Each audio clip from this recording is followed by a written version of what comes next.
महाराष्ट्राचं राजकारण ज्या काही मोठ्या आडनावांमध्ये फिरतं त्यापैकी हे एक नाव. राजकारणामध्ये तडाखेबंद अशा खास ओळखल्या जाणाऱ्या ठाकरे शैलीचे वारसदार, पिढ्यानपिढ्या समाजकारण राजकारणाचे भाग, मात्र यांच्या रूपातून तिसरी पिढी राजकारणाच्या मैदानामध्ये पहिल्यांदा उतरली. राजकीय विषयांबरोबर पर्यावरणाचा बारकाईने विचार करणारे, निसर्गमित्र, प्राणीमित्र, नव्या पिढीचे नवं हायटेक नेतृत्व, सातत्यानं विरोधकांच्या टीकेचे धनी मात्र अभ्यासू वृत्तीनं थेट भिडणारे.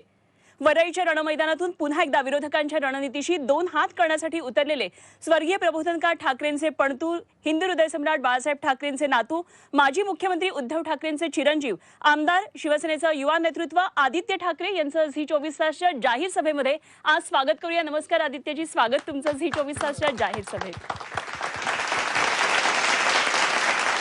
आदित्यजी, झी 24 तासच्या जाहीर सभेमध्ये मी पुन्हा एकदा तुमचं स्वागत करते. तुमच्या प्रचार सभांना आता सुरुवात झाली आहे आणि सगळी रणधुमाळी प्रचारांची सुरू झाली आहे. झी 24 तासच्या जाहीर सभेमध्ये तुम्हाला आधी तुमची भूमिका मांडायची आहे. काय नेमकी तुमची रणनीती असणार आहे? मात्र लिमिटेड वेळ आहे फक्त 2 मिनिटांचा. मला वाटतं की पहिली गोष्ट म्हणजे हेच आहे, पहिलं मी आपल्या सगळ्यांचे आभार मानतो आपण मला इथे बोलवलंत.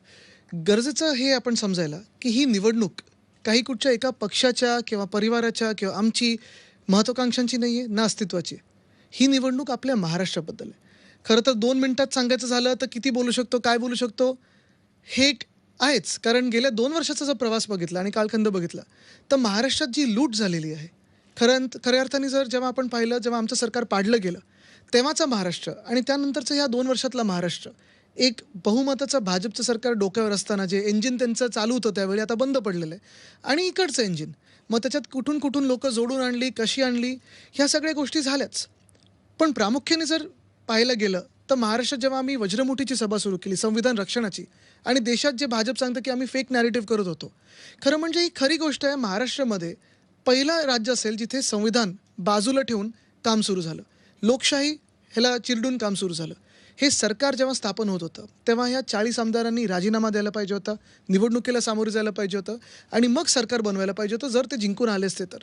असो, हे सगळं झाल्यानंतरही माझा राग ह्या गोष्टीवर नाही आहे की माझा पक्ष फोडला किंवा माझ्या वडिलांना सतवलं किंवा माझ्या मुख्यमंत्र्यांना खाली आणलं. माझा राग ह्या गोष्टीवर नाही आहे की आमच्यावर राग ठेवून त्यांनी काम केलं आहे. माझा राग ह्या गोष्टीसाठी आहे की गेल्या 2 वर्षात तुमचं केंद्रात बहुमताचं सरकार असताना आणि महाराष्ट्रात एक घटनाबाह्य सरकार, जवळपास 180 आमदार घेऊन बसवलं त्यांनी. मग आमच्यातून फोडलेले लोक 40, राष्ट्रवादीतून फोडलेले 42, हे सगळं घेऊन जेव्हा बसवलं, एक तरी महाराष्ट्रासाठी चांगली गोष्ट यांनी केली का? नुसतं घोटाळे म्हणजे मुंबईतच पाहायला गेलं तर रस्त्याचे 2 घोटाळे झाले मोठे. मागच्या वर्षी 6,000 कोटीचा, यावर्षी 6,000 कोटीचा. एक सुद्धा रस्ता पूर्ण नाही झालाय. सॅनिटरी पॅड्समध्ये घोटाळा, स्ट्रीट फर्निचरमध्ये घोटाळा, झाडांच्या कुंड्यांमध्ये घोटाळा, रेतीचा घोटाळा. आज देखील आपण पाहतो अनेक घोटाळे जेव्हा लोकांसमोर येत आहेत, त्या तुलनेत एक तरी चांगलं काम ह्या महायुतीनी किंवा महाजुटीनी केलेलं मला दाखवा. आणि हीच रणनीती नाही, ही भूमिका नाही, पण ह्या सगळ्या गोष्टी आम्ही लोकांसमोर नेत आहोत.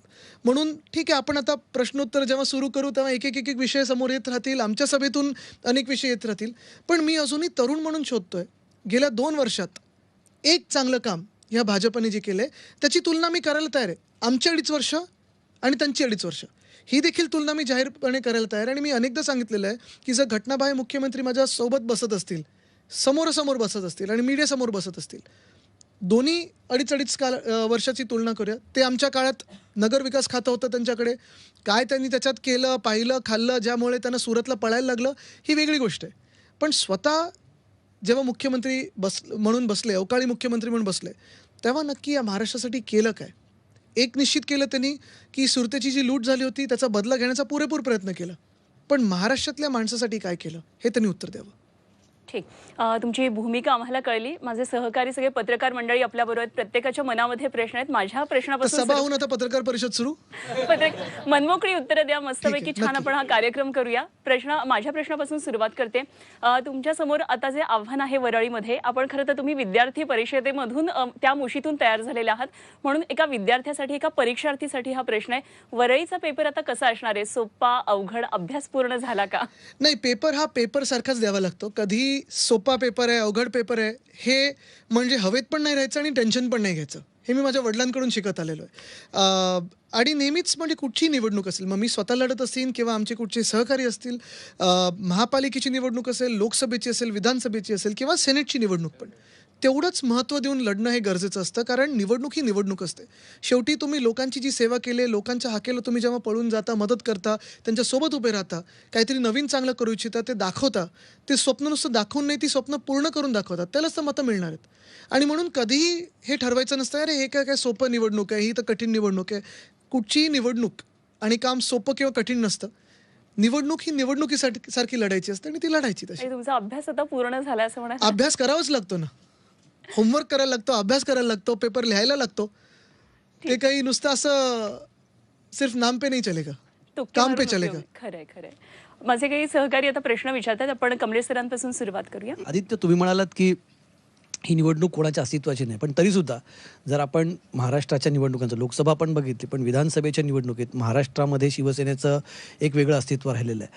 ही निवडणूक तुम्ही लढताय चिन्हाशिवाय. धनुष्यबाण जे तुमचं चिन्ह राहिलं आहे बाळासाहेबांच्या काळापासून, ते तुमच्याकडे नाही आहे. तुमच्याकडे शिवसेना हे अधिकृत नाव पण आज नाही आहे. निवडणूक आयोगाकडे तुमचं असलेल्या पक्षाचं नाव शिवसेना, उद्धव बाळासाहेब ठाकरे हे पक्षाचं नाव आहे.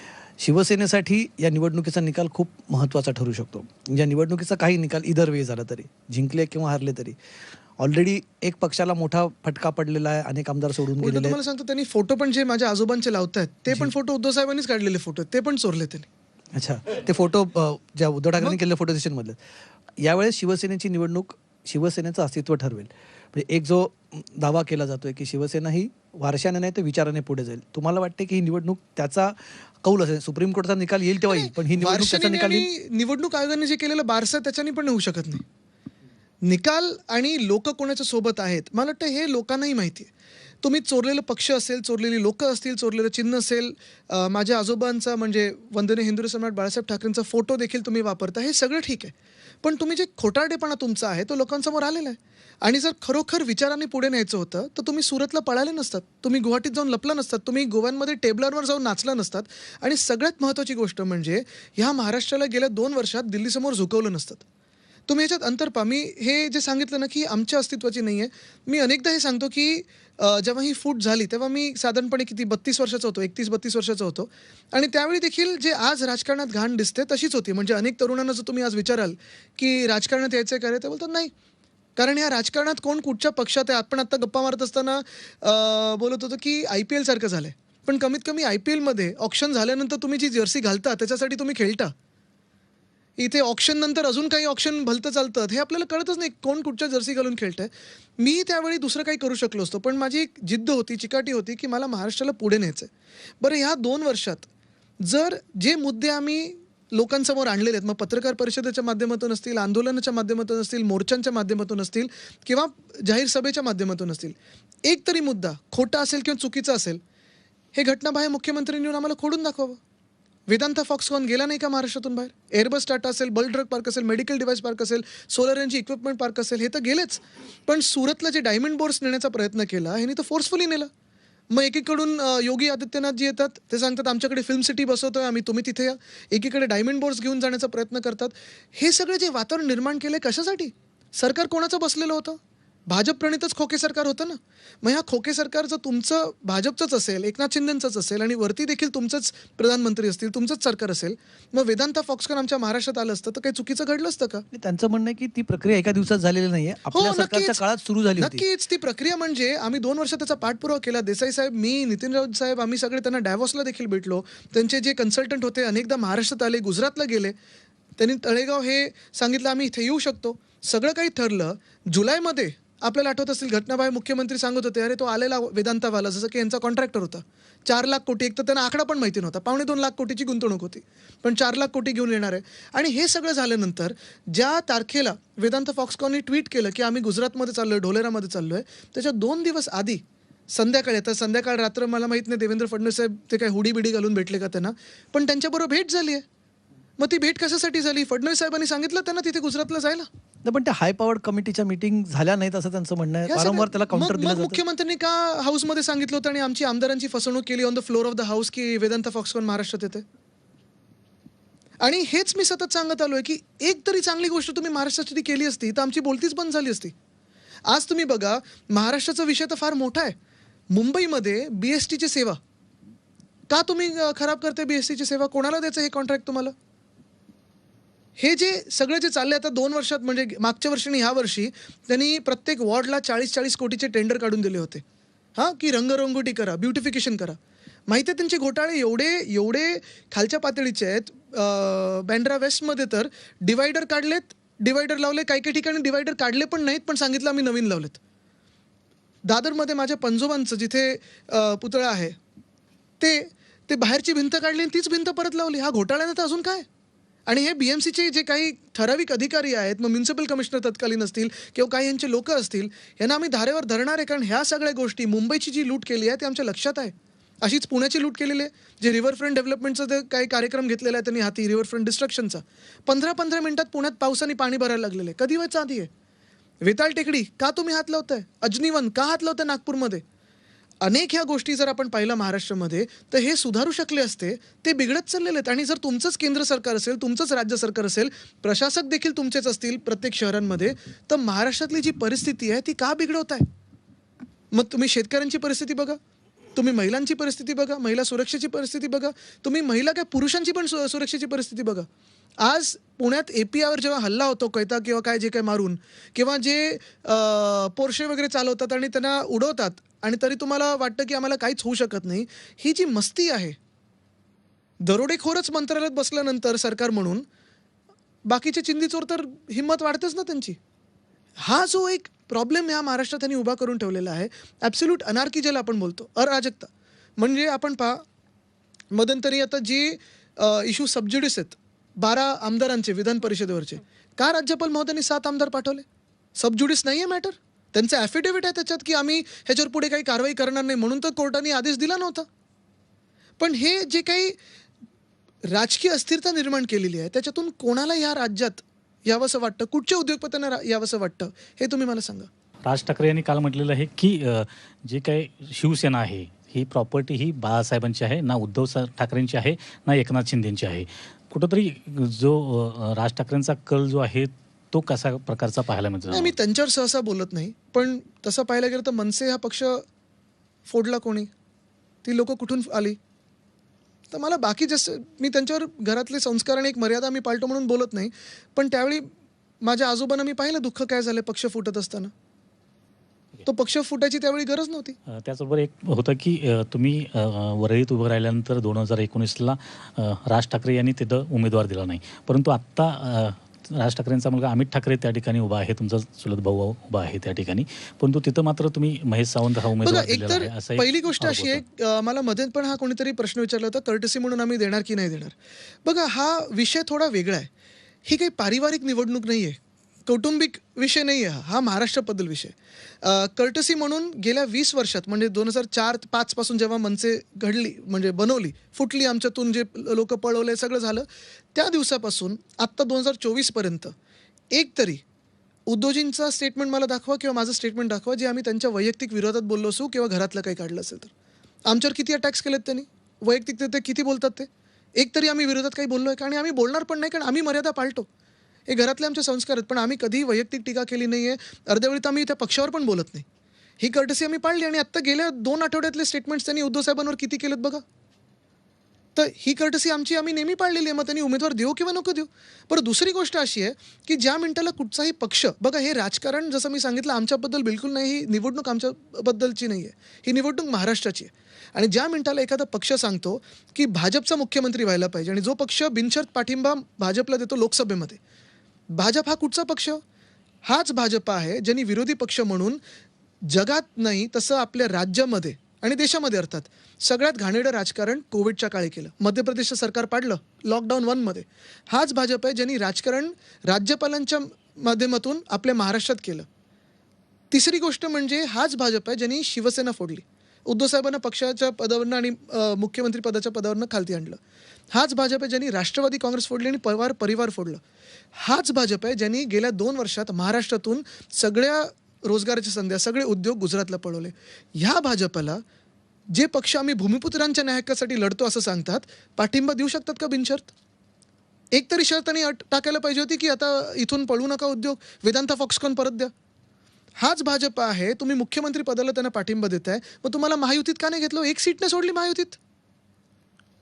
म्हणजे बिनशर्त ज्यांनी पाठिंबा दिला त्याला महायुतीत काही किंमतच नाही का? मग हे मनसेच्या कार्यकर्त्यांनी पण विचार करणं गरजेचं आहे. विषय माहीमचा निघाला. अमित ठाकरे तिथं निवडणूक लढतायत, तर तुम्ही महेश सावंतांच्या प्रचारासाठी फिरणार का?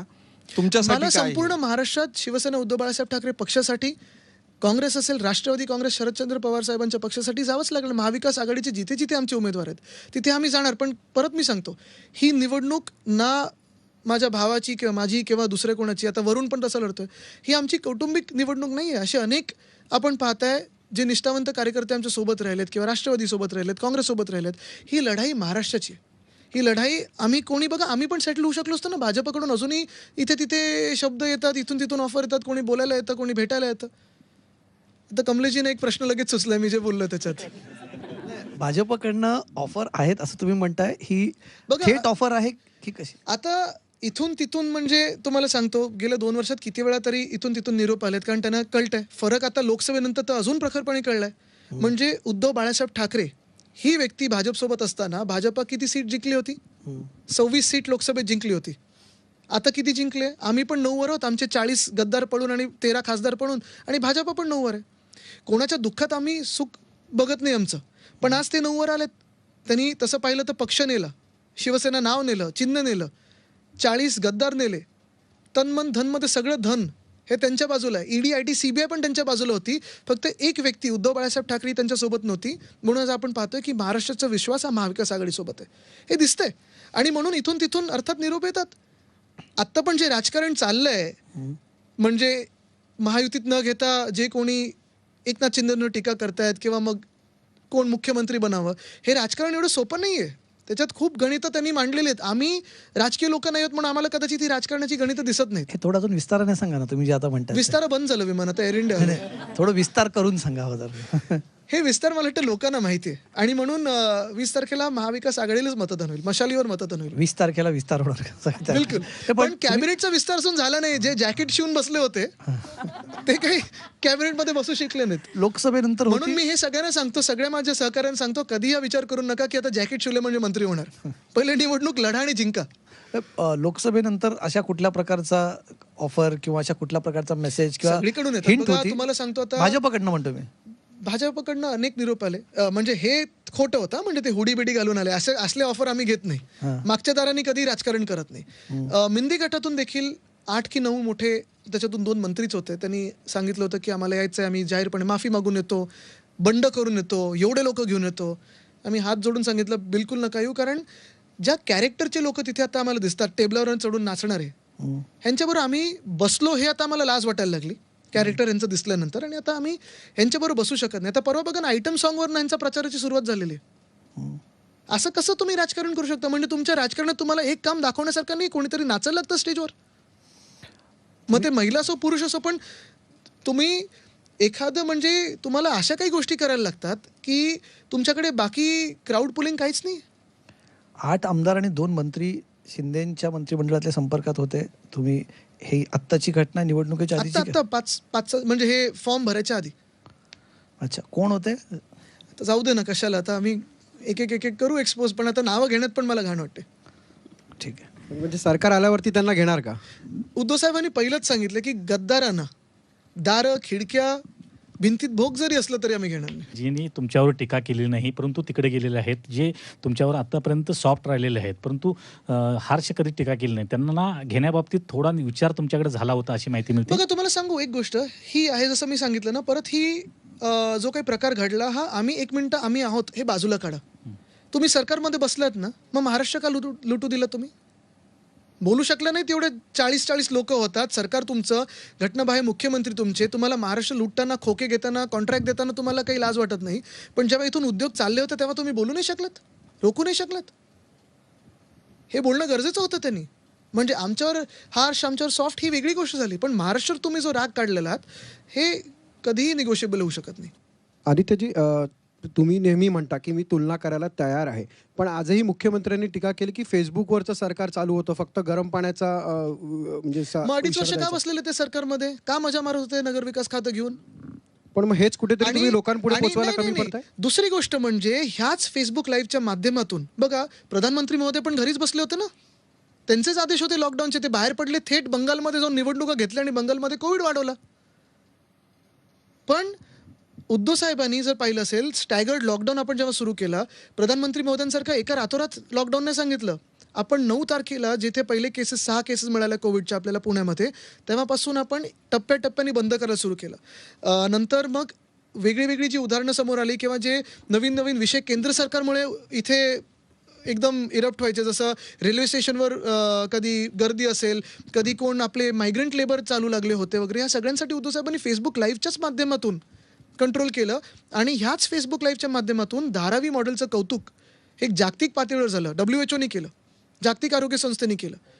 मला कुठचंही दुसरं राज्य दाखवा जिथे फेसबुक लाईव्ह नसेल केलं भले, पण असं कौतुक झालं किंवा असं कोविड मॅनेजमेंट झालं. अनेक लोक मला अजूनही भेटतात, सांगतात उद्धव साहेबांना माझे आभार सांगा, माझा जीव त्यांच्यामुळे वाचला. पण असं जसं उद्धव साहेबांनी इथे कंट्रोल केलं किंवा फेसबुक लाईव्हच्याच माध्यमातून कंट्रोल केलं, चला आपण उदाहरण घेऊ. कारण तुम्हाला दुसरी गोष्ट सांगतो, ह्याची आयडिया ह्याच्यामुळेच निघाली कारण सह्याद्रीला एक पत्रकार परिषद झाली होती कोविडच्या पहिल्या काही दिवसांमध्ये. आणि तेव्हा मी पाहिलं पत्रकारांची गच्च गर्दी, आम्ही पण त्याच्यातच. कुठचाही कोविडचा रुग्ण सापडला असता थेट आपण आयसोलेशनमध्ये गेलो असतो. आणि तेव्हा भीती एवढी होती कोविडची की आमच्या बैठका ज्या चालायच्या शासकीय बैठका, आम्ही अशा 6-6 फुटाच्या अंतरावर बसायचो. पण शिंकलं जरी कोणी तरी ती व्यक्ती म्हणजे आयसोलेटच झाली असं समजून जा. तर ह्या भीतीच्या काळात उद्धव साहेबांनी जो एक रिअश्युरन्स दिला, घरी लोकांनी काय करायला पाहिजे, वयस्कर लोकांनी काय करायला पाहिजे, कोणी डायबेटिक असेल, कोणी ज्यांना एक्सरसाइजची गरज असेल त्यांनी घरी काय एक्सरसाइज केला पाहिजे, व्यायाम कसा करायचा, काय खायचं, हे सगळं होतं. परत दुसरी गोष्ट म्हणजे आपली तुलना उत्तर प्रदेशबरोबर करा. गंगेत जसं जे काही वाहत होतं तसं महाराष्ट्रात एका तरी शहरात किंवा गावात दिसलं का? जसं सुरतमध्ये ॲम्ब्युलन्सेस मिळत नव्हत्या, जी काही आपल्याला रस्त्यावर दिसत होते लोकांनी म्हणजे मृत पडलेली, तसं कुठेही महाराष्ट्रात दिसलं नाही. कुठच्याही भाषेची लोक असतील, कुठच्याही जातीची असेल, कुठच्याही धर्माची असेल, सगळ्यांना आपण अन्न देण्याचा प्रयत्न केला. शिवभोजन थाळी आपण 5 रुपयावर आणली. सगळ्यांना आपण सुरक्षित ठेवण्याचा प्रयत्न केला आणि एकसुद्धा आकडा लपवला नाही. तर हे जे ठीक आहे बोंबलतात फेसबुक लाईव्ह घराघरा फिरून, हे घराघरा गेले 2 वर्ष फिरतात, पण महाराष्ट्रासाठी काय केलं नाही फिरून? काहीच नाही केलं.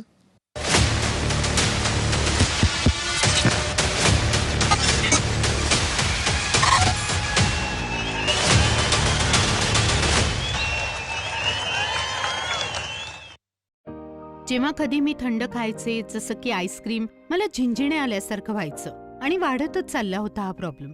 आधी थंड पदार्थांपासून सुरुवात झाली, मग गरम पदार्थांनी व्हायला लागला. तेव्हा जाऊन मी डेंटिस्टना दाखवलं. ते मला म्हणाले की तुम्ही सेन्सोडाईन यूज करा. आता मला फ्रीजमधून काही थंड काढून खायचे असेल तर दुसऱ्यांदा विचार करावा लागत नाही.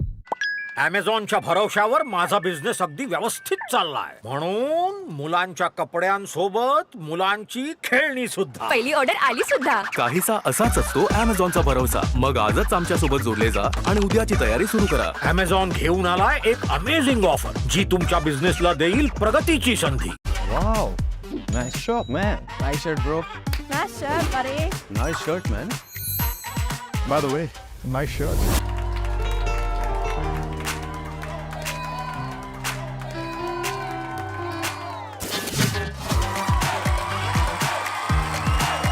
Ultra modern textured shirts. Cotton King Urban Twist. Compliment तो बनता है. जेव्हापासून ही SCNG 2.0 चालवतोय, महिन्याला 35,000चा नफा आहे. म्हणजे आता दोघं भाऊ एकत्र काम करणार आणि 70,000 कमवणार. ही चालते सीएनजी आणि पेट्रोल दोन्हीने. देते सर्वश्रेष्ठ मायलेज आणि मेंटेनन्स सगळ्यात कमी. टाटाचा ACNG 2.0 लांबच्या प्रवासातील एक विश्वासार्ह सोबती. आपला सूरज, शर्माजींचा मुलगा, ज्याचे कोणीही उदाहरण देत नाही. आईला दिलं घर आणि बाबांचं झालं डोकं वर. आणि आपला सूरज झाला सूरज सर. सूरज, हे काय आहे? आई, नवीन घराचं स्वप्न. सूरज सोबत तुमचा पण नवीन घराचं स्वप्न पूर्ण होणार bank of Baroda home loan सोबत. पूरे इंडिया में आपके जैसा ऑलराउंडर परफॉर्मर और कोई है ही नहीं. है ना? Silver. Silver silver pumps end Motors. Silver pumps end Motors. नाम याद रखना. आकाशात उंच भरारी घेईन आणि जबाबदारी पण घेईन. LIC सोबत. LICचा प्रीमियम भरला वेळेवर. दिल की सुनो, LIC चुनो. LIC प्रत्येक क्षणी तुमच्या सोबत. अंगदुखीचा त्रास आहे का? मग रोज घ्या Tanvi herbals Vatshanti tablets. Body pain मध्ये माझा भरोसा वातशांती. काय गरम आहे? हे नवीन सुरू केलंस वय? वय ग, लाडकी बहीण योजनेचं पैक आलं, दर महिन्याला 1500 मिळतात. चांगलंय. पण कधी हा विचार केलायस का की आपलं सरकार बदललं आणि ही योजना बंद झाली तर?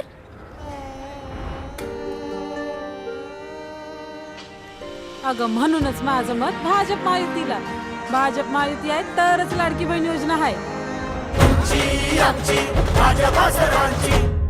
भरा है स्वाद से पी जाए बच्चे इसे, शुद्ध हर बूंद मिले, ऐसा है अमूल गाय दूध, गाय की ममता भरा. सुबह जब आँख खुले, रात जब सोने चले, सेहत से झलक पड़े, ऐसा है अमूल गाय दूध, गाय की ममता भरा. पेश है गाय की ममता से भरा शुद्ध स्वादिष्ट पौष्टिक अमूल काऊ milk. Wow, nice shot, man. Nice shirt, bro. Nice shirt, buddy. Nice shirt, man. By the way, nice shirt.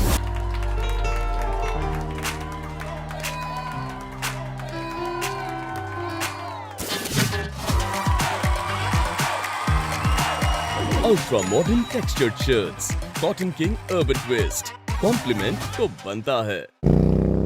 अरे सर नमस्कार. अहो आमची ही ऐकतच नव्हती म्हणून इथे घेऊन आलो. चला. अवकाळी पाऊस असो, पडलेले बाजारभाव असो, पैशांची अडचण असो, माझा हा भाऊ आमच्या पाठीशी कायम उभा आहे. मग त्याचं औक्षण नको का करायला? बुलढाणा अर्बनचा मिळता आधार, स्वप्ने सारी होतील साकार. या नवीन प्लांटसाठी आपल्याला पंप्स बसवावे लागतील. आधीच्या प्लांटमध्ये किर्लोस्कर ब्रदर्सचे पंप्स आहेत.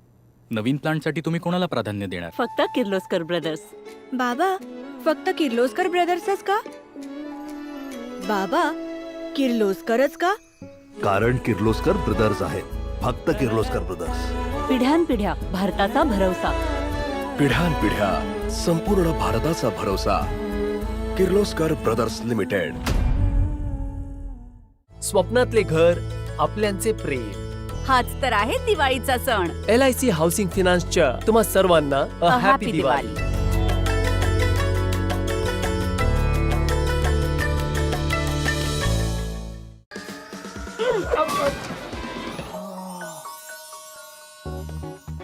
इस जोड़ का तो पता नहीं, लेकिन इस जोड़ का कोई तोड़ नहीं. Red walk tiles bonding adhesive. Tiles को ऐसे चिपकाएं कि कभी छूट ना पाए. बादलों को छुआ है, चखा है कभी, चखोगे तो जन्नत सी फीलिंग आएगी. जिन आसमानों में ये तैरते हैं वो लाल हरे पीले हैं, इनके स्वाद से भरे हैं. खाने में थोड़े बादल मिलाइए, आसमानों में उड़ जाइए. अमूल मलाई पनीर. कफ कॉलर अंडरआर्म सगळं स्वच्छ होईल जेव्हा टाईड घरी येईल. नवीन टाईड आहे स्टेन रिमूव्हल किट. टाईड आहे खरं आहे सारखे.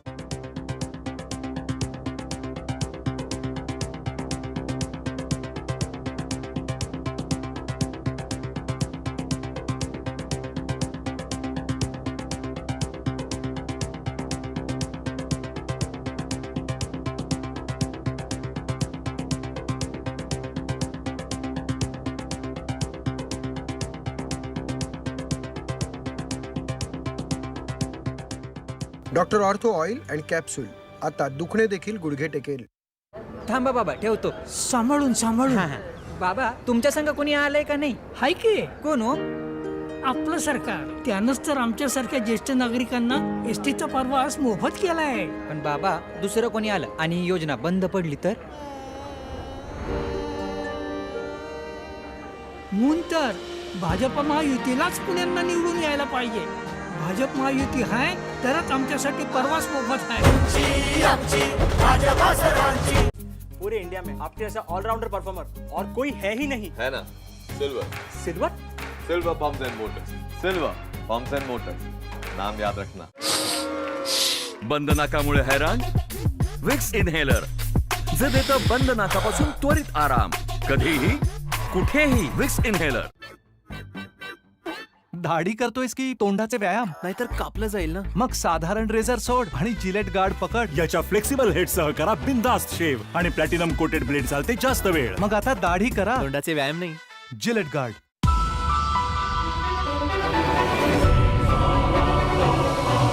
अब बैटर और काजू अलग क्यों खाना? सोबिस्को डिजायर बैटर और सोबिस्को डिजायर कैशू बिस्किट है ना,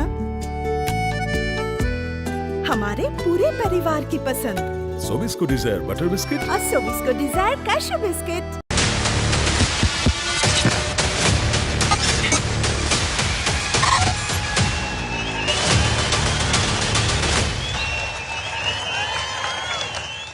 सर, लहानपणापासून धनुष्यबाण हे प्रत्येक घराघरापर्यंत पोहोचवलंय तुम्ही, पण त्याच धनुष्यबाणाच्या विरोधात आता तुम्हाला लढावं लागते, मशाल विरुद्ध धनुष्यबाण म्हणून 14 ठिकाणी. धनुष्यबाण तर आहेच. मी लहानपणीपासून धनुष्यबाण आमच्या पूजा घरात देखील बघितलेलं आहे.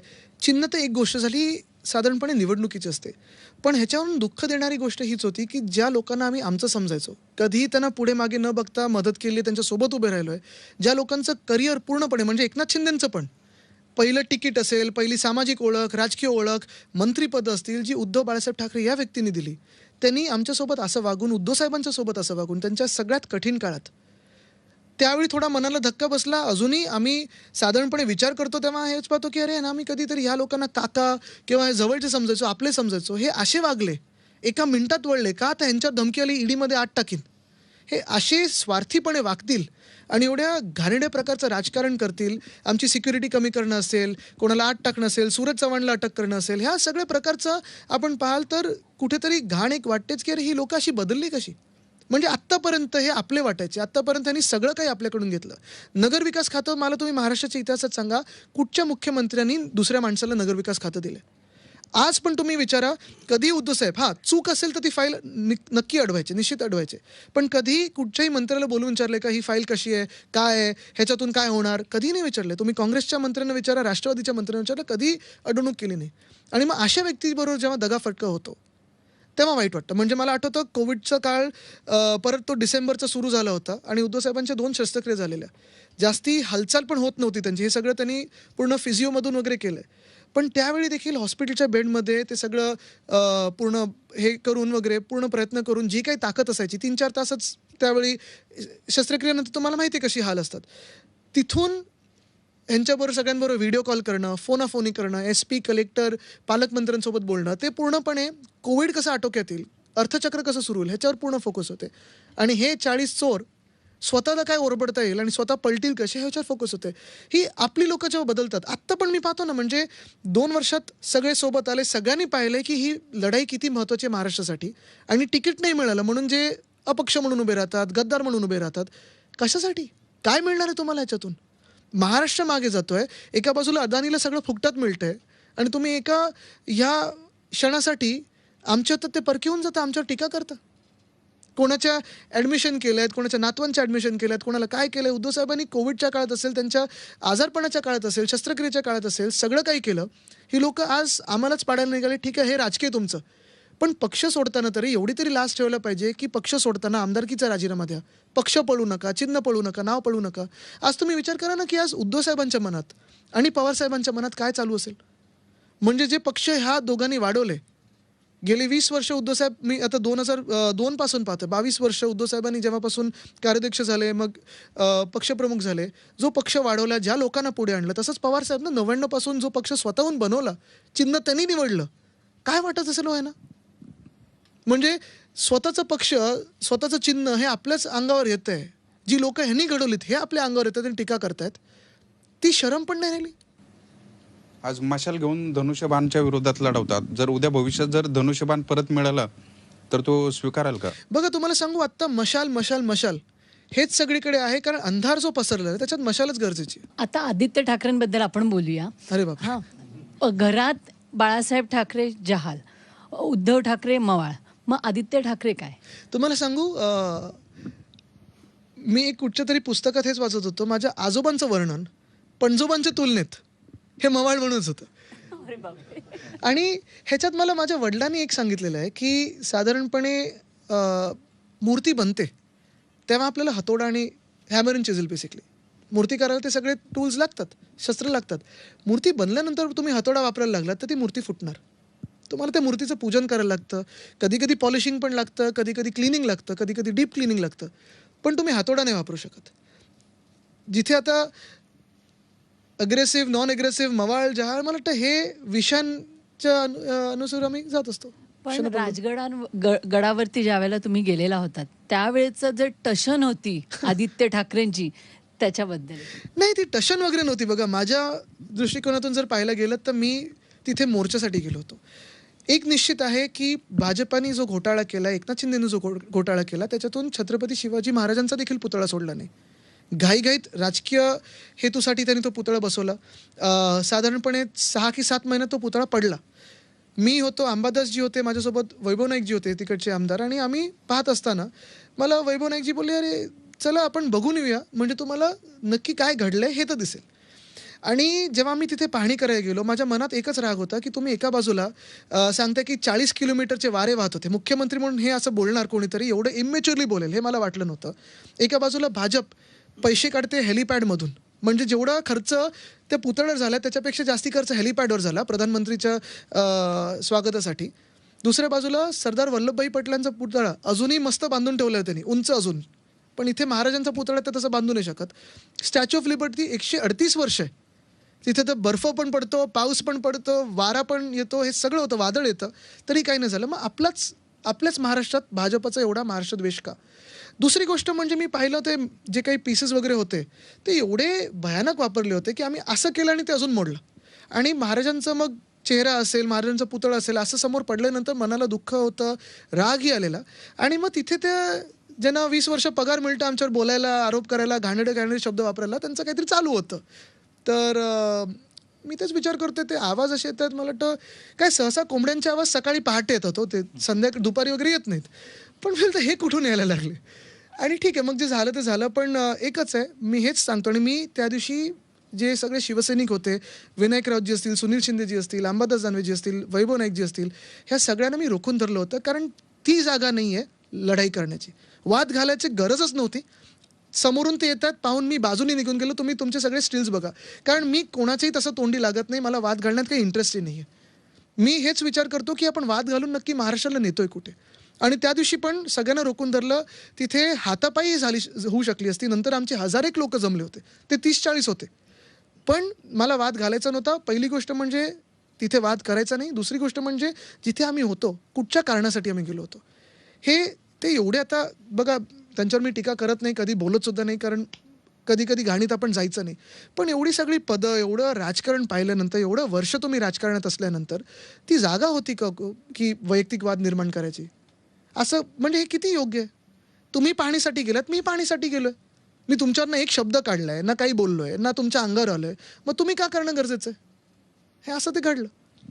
आदित्य ठाकरे यांना काही प्रकरणामध्ये अडकवण्याचा देखील प्रयत्न झाला. सुशांत सिंग राजपूत प्रकरण असं आहे. म्हणजे जरी वारसा हा राजकारणाचा घरातून मिळाला असला तरी अशा प्रकारे जे आरोप झाले, ज्यामध्ये अगदी खालच्या पातळीवर आरोप केले गेले, त्यावेळी काही घरात चर्चा झाली का? की मला वाटतं आम्ही भाजप जवळून पाहिल्यामुळे आणि भाजपची ही रणनीती पाहिल्यामुळे, मग ते काँग्रेसवरचे गांधी परिवारावर जे आरोप झालेत, अनेक लोकांवर जे आरोप होतात, मला हे माहिती आहे की भाजप ज्याला ज्याला घाबरते त्यांच्यावर आरोप करतात. मग जे आपण पाहता की पूर्ण या काळामध्ये गेल्या 5 वर्षामध्ये असेल, आमचं सरकार असताना देखील जे काही त्यांनी प्रश्न निर्माण करण्याचा प्रयत्न केला की तुम्ही सेक्युलर झालात म्हणून आरोप. अरे, तुमच्या देशाचं संविधानात सेक्युलर हा शब्द आहे, तरी देखील हिंदुत्वाचं सर्टिफिकेट देणारा आम्हाला भाजप आहे.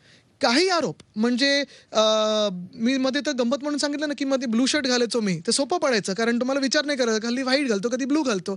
मग घरून जरा ओरडा पडला की अरे आदित्य जरा रंगीत कपडे घाल, म्हणून हे पण घालतंय. पण ब्लू शर्ट घालतो ह्याच्यावरनं पण आरोप होऊ शकतो. पण जे भाजपला घाबरवतात, ज्यांची भीती असते, त्यांना मग नावं ठेवली जातात, त्यांच्यावर आरोप केला जातो, त्यांचं कॅरेक्टर असॅसिनेशन केलं जातं, त्यांच्यावर मीम्स केले जातात, कार्टून्स केले जातात. पप्पू करून राहुल गांधींना एवढे वर्ष त्यांनी काढली, ते पप्पूने हलवून ठेवलं नाही ना. का मग घाबरता तुम्ही पप्पूला? असंच आहे, मला पप्पू 2 ठेवलेलं नव्हतं त्यांनी. ठीक आहे, बोला पप्पू 2, पळवून तर ठेवलं तुम्हाला मी. तुमचे मुख्यमंत्री मला घाबरतात. राजकीय तज्ज्ञ असा एक सध्या अंदाज वर्तवत आहेत की निवडणुकांनंतर परत एकदा काही रिअलाइनमेंट होऊ शकतात किंवा चित्र बदलू शकतं केंद्रात, महाराष्ट्राचे जेव्हा निकाल येतील तेव्हा केंद्रात तर नक्की होणार. बघा, बघूया. म्हणजे इंडिया आघाडीचं सरकार येईल कधी? लवकर, महाराष्ट्राच्या निवडणुकांनंतर. कारण पृथ्वीराज चव्हाण मागे असंच म्हणाले होते की हरियाणाच्या निकालानंतर आणि महाराष्ट्राच्या निकालानंतर चित्र बदलेल, पण हरियाणाचे निकाल तर फार वेगळे लागले. जम्मू काश्मीरचे पण लागले त्या दिवशी निकाल. उत्तर प्रदेशचे तर लागायचे 10 पोटनिवडणूक आहेत. पण असं महाराष्ट्रात आहे की बऱ्याच गोष्टी नंतर निकालानंतर बदलू शकतात. 2019ला जसं झालं होतं की निवडणुकांचे निकाल एका आघाडीच्या बाजूने आले, निवडणुकांनंतर आघाड्यांचं रिअलाइनमेंट झालं. अशी काही शक्यता आहे का? आणि अशा शक्यतेमध्ये दारं कोणाकोणासाठी उघडी आहेत? तुम्हाला सांगू, एक महत्त्वाची गोष्ट हीच आहे की मला वाटतं अजूनही आपल्या राज्यामध्ये गेल्या 5 वर्षाची तुलना 2.5 वर्षाची जनतेने मनात करून तयार आहेत. मतदान ज्या प्रकारे होणार आहे, मला तरी वाटतं महाविकास आघाडीला बहुमत येईल आणि आमचं सरकार बसेल. कारण जे काही राजकीय अस्थिरता, सामाजिक अस्थिरता निर्माण केलेली आहे भाजपने आणि भाजप प्रणित खोके सरकारचे एकनाथ शिंदे असतील किंवा राष्ट्रवादी असेल, मला वाटतं प्रश्न हाच पडतो की ही निवडणूक ही कोणासाठी आहे? मुख्यमंत्री पदासाठी आहे का? मंत्रिपदासाठी आहे का? आमदारकीसाठी आहे का? कदाचित त्यांच्या मनात ते असेल. बघा, आता त्यांच्यामध्येच ते वाद निर्माण झालेत की कोणी लावते मुख्यमंत्री लाडकी बहीण, कोणी लावते अमुक हे, कोणी देवा भाऊ, कोणी काय काय, ते त्यांच्या वादात आहेत. आमच्यामध्ये तिघांमध्ये कुठेही असे वाद नाहीत आणि आम्हाला सरकार स्थापन ह्या गोष्टीसाठी करायचं आहे. कारण महाराष्ट्राची जी लूट चालू आहे, आणि खरोखर मी तुम्हाला म्हणजे 3 तास इथेच बसून कुठच्या विभागात काय काय त्यांनी लूट केली हे तुम्हाला सांगू शकतो. सगळ्यात छोट्या गोष्टी देखील त्यांनी सोडलेल्या नाही आहेत. भयानक लूट सुरू आहे. ही लूट कुठे ना कुठेतरी थांबणं गरजेचं आहे. नाहीतर बाकीच्यांचं सोडा, सरकारी कर्मचारी आहेत त्यांना ह्या जानेवारीपासून पैसे नाही मिळणार, पगार नाही मिळणार. दुसरा जो आहे जो आरोप सध्या केला जातोय की मुख्यमंत्री पदाचा उमेदवार घोषित करावा, ही उद्धव ठाकरेंनी एक जाहीर सभेत त्यांनी केलेली मागणी होती. त्या कार्यक्रमात तिथे महाविकास आघाडीचे सगळे वरिष्ठ नेते तिथे होते.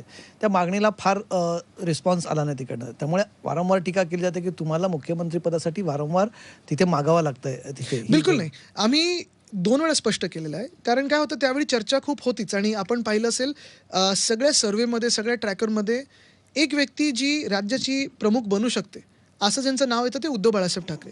आणि हे गेले 2-3 आठवडे नाही तर सतत 2-2.5 वर्ष येतच आहे. साधारणपणे एवढं सगळं आल्यानंतर ठीक आहे, आम्हाला वाटत होतं एका चेहऱ्याला आम्ही घेऊन गेलो निवडणुकीमध्ये तर ते सोपं होऊ शकतं. आज देखील आपण पाहिलं असेल, यशोमतीताई असतील, बंटीदादा असतील, हे सगळे त्यांच्या जिल्ह्यांमध्ये बोलत आहेत. पण उद्धव साहेबांनी हे मुद्दामून लोकांसमोर आणलं कारण आमच्या मनात कुठेही स्वार्थ नाही ना. हे उद्धव साहेबांना मुख्यमंत्री बनायचं म्हणून आहे. बघा, खूप लोक असं सांगतात, प्रत्येकाला उत्तर हेच असतं, आम्हाला सत्ता द्या, आम्हाला एक हाती सत्ता द्या. हे असं आमचं उत्तर नाही आहे. आम्हाला सरकार का आणायचं हे स्पष्ट आहे. कारण महाराष्ट्राची लूट थांबवायची आणि महाराष्ट्रात पुन्हा एकदा राजकीय स्थिरता निर्माण करायची. आज आपण पाहतोय ह्या महायुती महाजुटीमध्ये एकामेकांमध्ये एवढे वाद आहेत. एक इलिगल CM आणि 2 हाफ CM. फाईल कोणाकडे जाते, सही कोण करते, MIDCचा प्लॉट कोण देतोय, दुसऱ्यांकडे कोण जातंय, कॉन्ट्रॅक्टर कोणाचा, उद्योगपती कोणाचा, ह्या सगळ्यांमध्ये वाद निर्माण जे झाले त्याच्यात अर्ध्या लोकांना आज राज्यात आपल्या येऊन गुंतवणूक करायचीच नाही. आणि अशीच जर परिस्थिती राहिली तर पुढच्या 5 वर्षामध्ये तरुण आणि तरुणी हे बेहाल होऊन रस्त्यावर फिरतील. कारण रोजगाराची संधी राहणार नाही. अनेक गोष्टी बंद होतील, अनेक गोष्टी बंद पडतील आणि निघून जातील. ठीक आहे, आपण आपल्या राजकारणामध्ये व्यस्त राहू, आपल्याला होर्डिंग बॅनरमध्ये आपण व्यस्त राहू, कोण कुठे गेट देते, कोण कुठे स्पॉन्सरशिप देते, कोण कोणाचे टी-शर्ट घालतोय क्रिकेट टुर्नामेंटमध्ये, ह्या सगळ्या गोष्टींमध्ये आपण व्यस्त राहू. पण हे सगळं होत असताना जो एक प्रत्येक दिवसासाठी आपल्याला रोजगार लागतो तो हा निघून जातोय हातातून. आणि त्या गेल्याच संध्या. म्हणजे तुम्ही जर हे 5चा उद्योगच मी बोललो ना, वेदांता, फॉक्सकॉन वगैरे, साधारणपणे 4.5 लाख ते 5 लाख रोजगाराच्या संधी आपल्या महाराष्ट्रातून गेल्या 2 वर्षात निघून गेल्यात. हे आमच्या रोजगाराबद्दल नाही की आम्हाला कुठचं पद पाहिजे, हे तरुणाईच्या रोजगाराबद्दल आहे. एक प्रश्न खूप दिवस खरं तर आहे जो विचारायचा राहून गेला. मी तुम्हाला या कार्यक्रमाच्या ओघाने मला तो विचारायचा आहे. सत्ता जेव्हा आली नंतर विचारलं तरी चालेल. नाही आज जाहीर सभेत विचारायचा, जाहीररित्या. सत्ता जेव्हा आली तेव्हा उद्धव ठाकरे मुख्यमंत्री झाले आणि तुम्ही त्यांच्या मंत्रिमंडळात मंत्री झालात. पक्षाकडे थोडंसं दुर्लक्ष झालं, ज्याच्यामुळे कदाचित पुढच्या फुटीसाठी एक वातावरण तयार होत गेलं. असं वाटतं का आदित्य ठाकरेंना की समजा उद्धव ठाकरे मुख्यमंत्री राहिले असते आणि आदित्य ठाकरेंकडे संघटनेची जबाबदारी दिली असती तर संघटना मजबूत झाली असते आणि होणारा प्रकार टाळता आला असा, मंत्रिपद घेणं चुकीचं होतं का? बघा, तुम्हाला सांगू, हे एका वेगळ्या अनालिसिसमध्ये आपण विचार करूही शकतो. पण जे फुटून पळाले ते कोण होते? ते कार्यकर्ते नव्हते, तो पक्ष नव्हता. 40 चोर हे सगळेच्या सगळे गद्दारांमधली जी गँग होती, प्रामुख्याने जे मंत्री पळाले, कार्यकर्ता कोणी गेला नाही त्यांच्यासोबत. म्हणून आपण पाहताय आजही ग्राउंडवर खरा जो शिवसैनिक आहे तो मातोश्रीशीच निष्ठावंत आहे. जे पळाले, तुम्हाला नावं पण तुम्हाला सगळ्यांना माहिती आहेत, जे पळाले ते जास्तीत जास्त मंत्री होते आणि आमदार होते. म्हणजे आमच्याच वर्तुळात जे रोज भेटायचे, आम्हालाच भेटून आमच्याच पाठीत खंजीर खुपसायचे, ही लोक होती.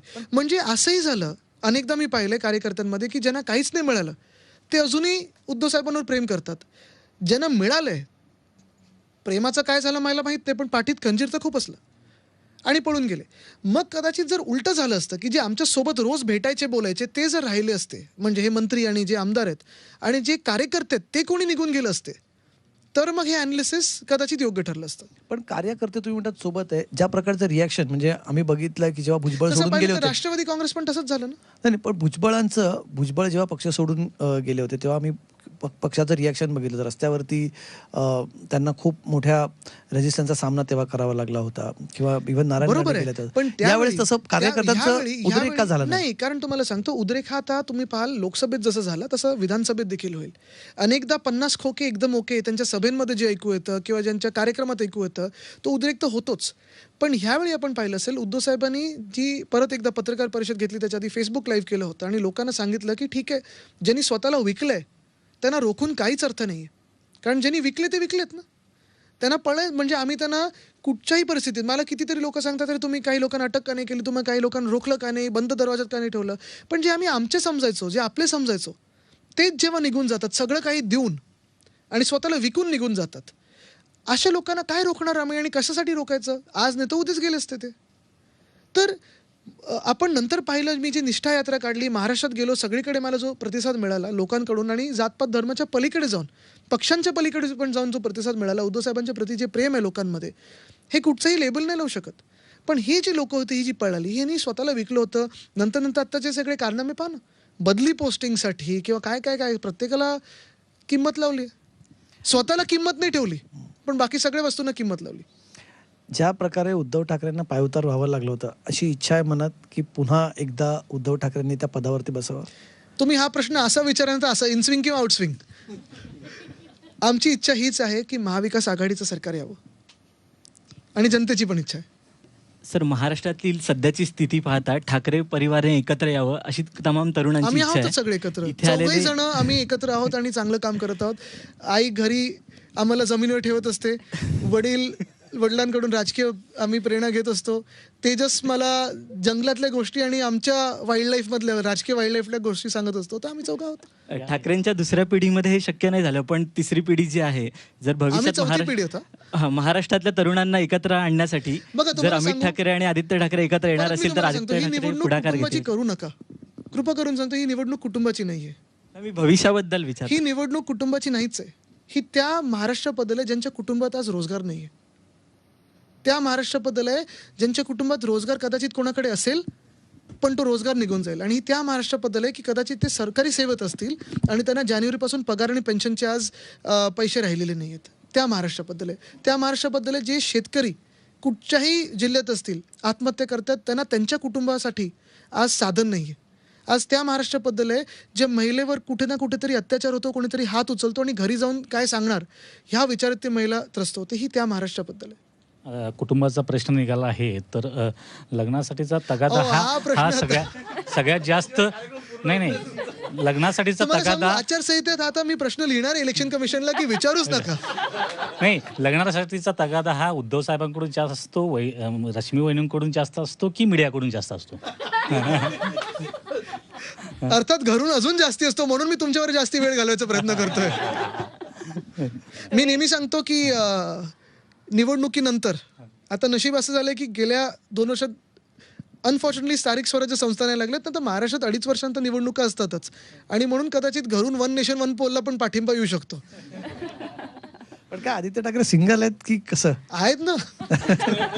हो, पण आमची युती महाविकास आघाडीची आहे. ठीक आहे, पण खूप छान सगळ्या या औपचारिक गप्पा मारल्या. पण आता आमचं तुमच्यासाठी एक खास सरप्राईज आहे आणि एक इन्फॉर्मल सेगमेंटकडे आपण जाऊया. आमंत्रित करते माझी सहकारी श्वेताला.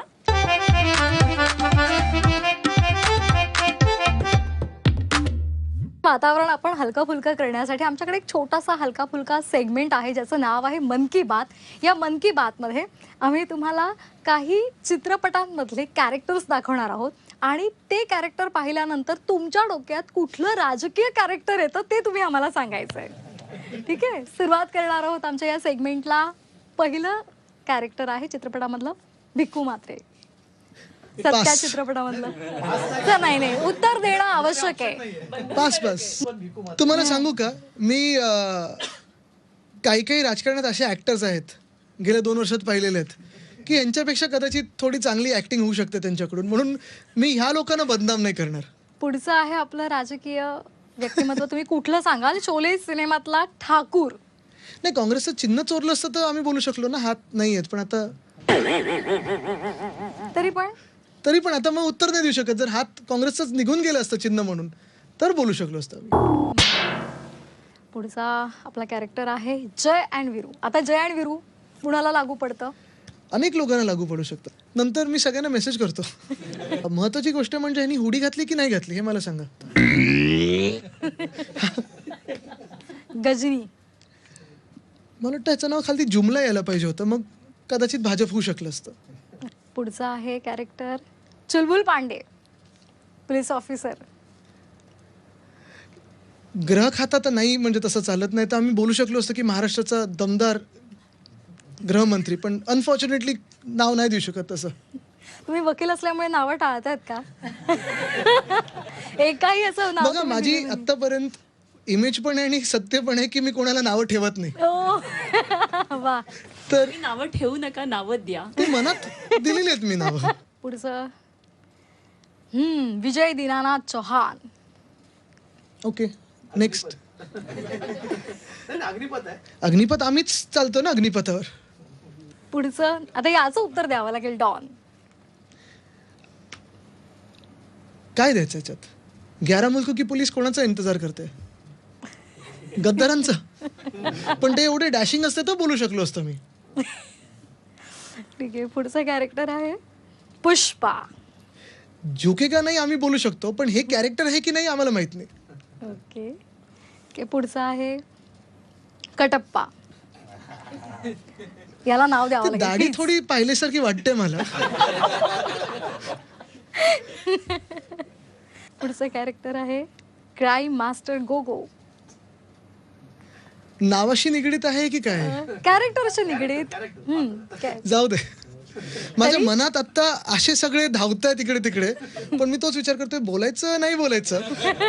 कारण नाही, कारण मला एवढंच आहे की मला ह्या लोकांना अपमानित करायचं नाही, ह्या ऍक्टर्सना.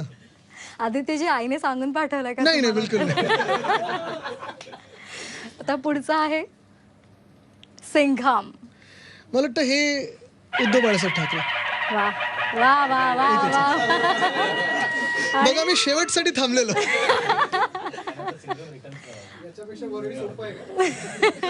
काही सोपं आहे. ह्यानी विचारलेला प्रश्न आणि हे काय असतं की खूप वेळा ना असे टेम्पटेशन्स खूप असतात, पण कधी कधी असं वाटतं की उगीच कोणाला म्हणजे गरज नसताना वाईट होतं. बस तेवढंच, बाकी काही नाही. अगदी. पण तरी पण या सेगमेंटमध्ये तुम्ही जी पण उत्तरं दिली ती आम्ही एन्जॉय केली, आणि ज्या प्रश्नाला टेलिपॅथी तुम्हाला येत असेल तर तुम्ही 100% एन्जॉय केली असेल. आम्ही पण तसा विचार करूनच ऍक्च्युली ते कॅरेक्टर्स निवडले होते, पण तुम्ही पेशानं वकील आहात, जरी तुम्ही ती प्रॅक्टिस सुरू नाही ठेवली, पण छान उत्तरं दिलीत आणि मजा आली. धन्यवाद. मी कार्यक्रमाचे पुढचे सूत्र अनुपमा यांच्याकडे देते. मन की बात सेगमेंट तुम्ही अटेम्प्ट केलं, ठीक आहे, तुम्ही आम्हाला हवी तशी उत्तरं दिली नाहीत, सगळी मन की बात बाहेर दिल की आली बात नाही. करते, मन की बात एकच व्यक्ती करू शकते. आवडलं असतं सर तुम्ही दिल की बात केली असती तरी सुद्धा. पण तुम्ही या जाहीर सभेत आलात आणि खूप छान सगळ्या गप्पा मारल्या, त्याबद्दल मनापासून आभार. धन्यवाद.